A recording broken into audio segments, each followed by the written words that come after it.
Okay, so ang pagbati ng kapayapaan sa ating lahat at assalamualaikum warahmatullahi wabarakatuh. So mayroon po tayo dito ng aircon ng tatak ay carrier.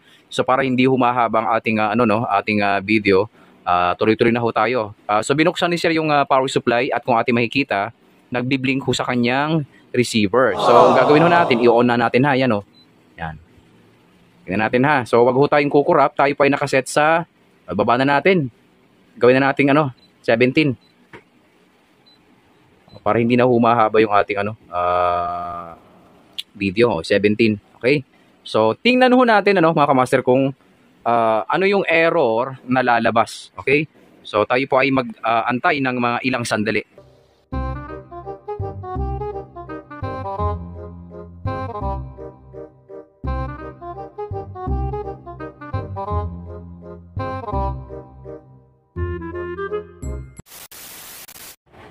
Okay, so pagka ganyan mga kamaster, tingnan ho muna natin doon sa outdoor unit, kung ano yung stand, kung gumagana ba ang compressor ngayon. Check ho natin ngayon, i-check ho natin. Okay, so nandito na ho tayo sa outdoor unit, yan So ang reklamo kasi ni Sir, pagkalipas ng 5 minuto, namamatay ho yung kanyang compressor. Totally dead, Yan Ito po ay carrier, yung na inverter mga kamaster. Yan. So, antay na lang ho natin na mamatay itong unit, then titingnan ho natin kung anong error na lalabas. Okay mga kamaster?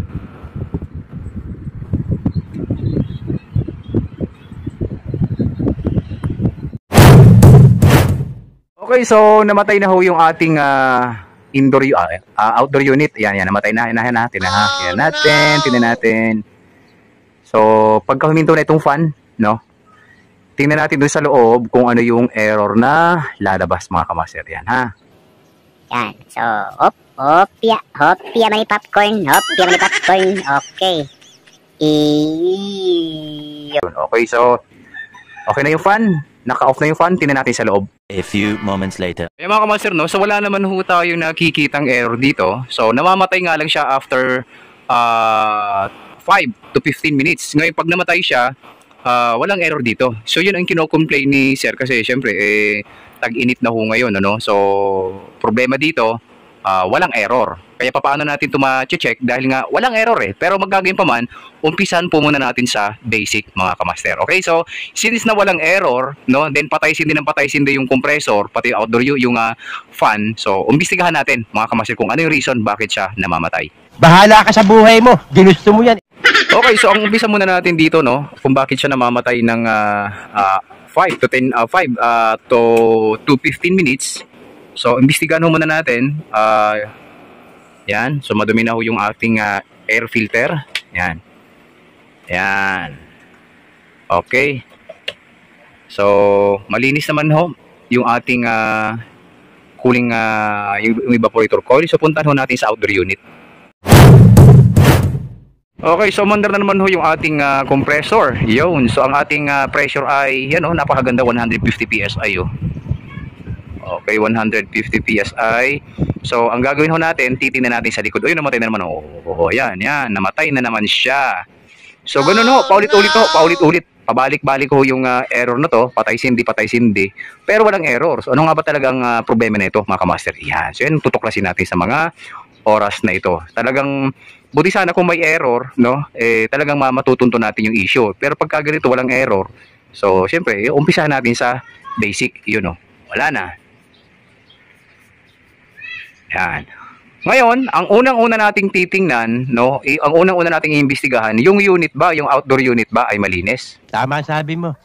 Yan ang tanong, di ba? Ayan, patay na Ayan, so ang unang iimbestigahan natin dito, yung outdoor unit ba ay malinis, yung coil. Ito, puntahan natin.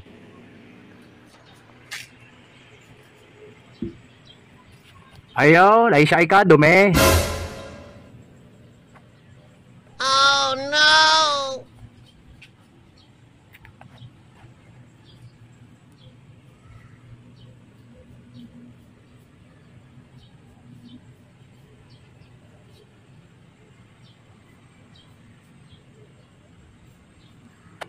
So kapag ganito kadumi yung ating outdoor unit mga kamaster, so meron kung mapapansin nyo, mayroon po tayo ditong nakikitang sensor, So kapag excuse me, pag madumi ang ating coil sa outdoor unit, magre-react ho itong ating air sensor, yung ambient sensor na nakadikit sa ating coil. So talagang i-off niya yung ating outdoor unit para maprotektahan yung ating compressor. Ayan. So ang gagawin ho natin, bubugahan muna natin kasi wala naman tayong dalang pressure washer ngayon. So kasi ang usapan na naman ay check up para malaman kung anong problema. So bubugahan muna natin ito ng tubig yung coil na to kasi medyo masikip.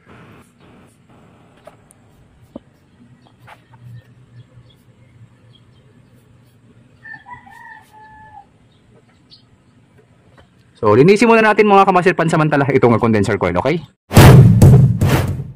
So tinanggal ho muna natin itong ating fan, no? Para malinisan ho natin kahit paano.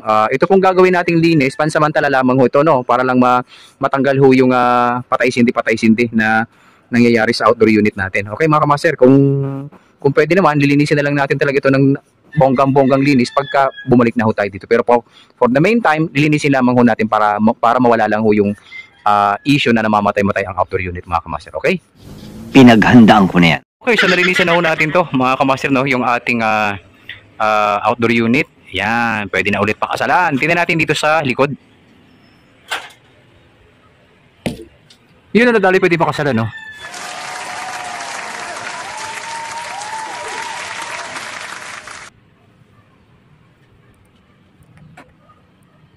So mano-mano lamang ho yung ating ginawang paglilinis, no? Para lang malinisin itong ating condenser coil. Yun, ito yung before.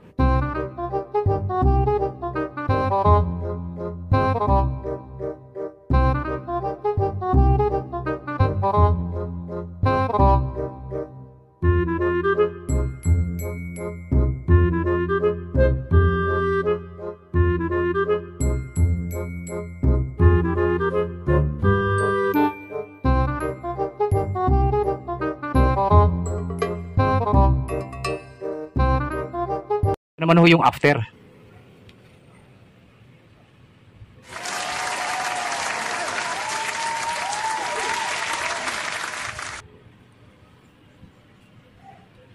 Yan, malinis na, pwede na siyang pakasalan. So kung mapapansin nyo, etong sensor, ang sikip kasi dito pinalabas ho natin yung sensor, no? Bakit? Kasi nga ho, may mga pagkakataon ho kasi talagang dito talaga nagkakaroon ng issue. Although wala naman hong problema sa ating sensor.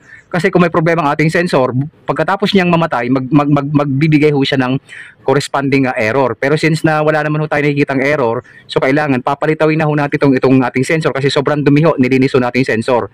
Kaya itong ating ambient sensor, kapag marumi na, at the same time marumi na rin yung ating condensing unit, so mamamatay ho talaga yung ating system mga kamaster. Okay, so ganun lamang ho, no? Tinabasan na ho natin to, nilabas na ho natin yung sensor para kung sakali man na magkaroon ulit ng problema. Ang dilinisin nyo lamang ho dito, unang-una ay yung sensor lamang, then yung condensing unit. Kahit mga customer, tinuruan na natin si sir kung paano ang tamang paglilinis kahit DIY lamang. So natuto na si sir.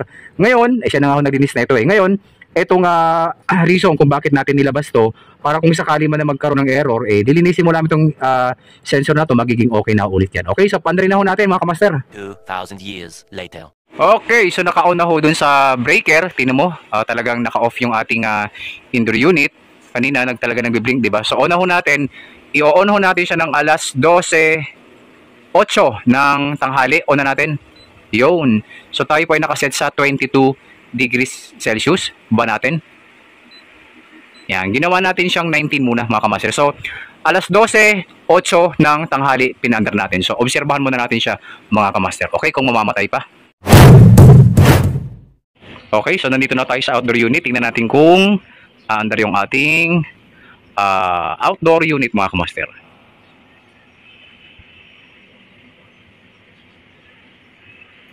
Yo, nadali pwede pa kasalon. Ayan, so tayo po ay mag-aantay ng mga matagal. Sana, hopefully, inshallah, hindi na siya mamatay mga kamaster. Okay? 2,000 years later. Okay, so alas 3:15 na ng hapon mga kamaster, no? So okay na ho ito. Hindi na ho siya namatay, no? So ganoon lang ho kadali. Tingnan ho natin din sa likod. Ayan, masikip. Ayan. So ganoon lamang ho mga kamaster, ang gagawin nyo lamang ho, lilinisin nyo lamang ho muna yung ating condenser. Okay, pagkatapos yung sensor lilinisin natin at saka babalatan ho natin ha. Yan, tinanggal ho natin yung pinakaano ng sensor, no? Yan o. So naglagay ho tayo ng inilabas ho natin yung kalahati ng sensor para talagang kaya nga sensor nakatago ho kasi sobra. Ayan. So okay na ho ito. Kailangan naman ho natin ng linis-linis. Yan. Wala naman hong error doon sa ano ha, wala hong error doon sa remote. So na patay-sindi pero wala namang error. So ang problema lamang ho yan ay ito. Ayan. So marumi lang ho yung condensing unit at the same time yung sensor kailangan ho malinis.